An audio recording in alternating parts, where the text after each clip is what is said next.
Architecture has its history, but it's also crying out for new knowledge, new ideas. We were really looking for the propositional essays that suggested new ideas or new ways of doing things in ways that challenged us to see things differently. An architect might actually end up not doing the conventional buildings, but they can actually produce many strategies, scenarios, policies which might actually be cognate to architecture but may not be directly related to architecture. And that's where I think our RIBA Dissertation Awards actually provides a fantastic ground. We're all coming from very different regions, very different specialisations. There's something about having that diversity of representation within the judging panel that makes an incredibly powerful and compelling alchemy.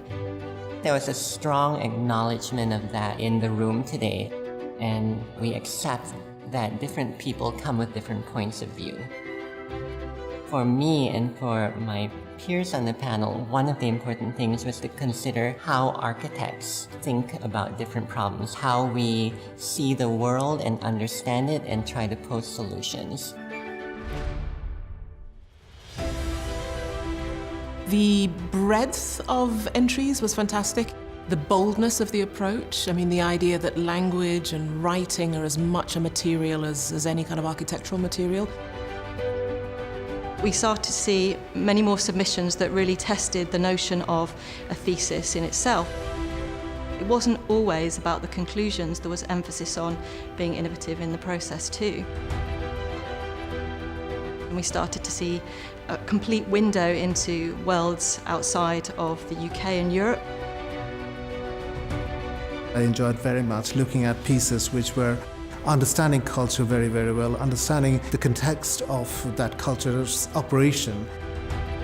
The way that this helped us to actually understand and bring together a perspective on contemporary architecture, architectural thinking, and what our schools of architecture should be standing for. We also saw a real questioning of architecture's heart. What is the core value of architecture? Where are its values situated? And it was that reconnection to a sense of common purpose that really enlivened and invigorated us as a panel of judges.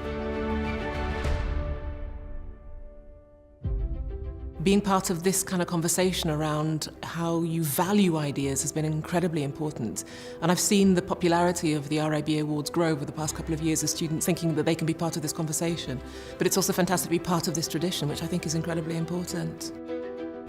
They recognise the hard efforts of students, it recognises the efforts of tutors, and it recognises the efforts of schools in setting curricular agendas for their students that really give them the skills they need to become practitioners as well as academics.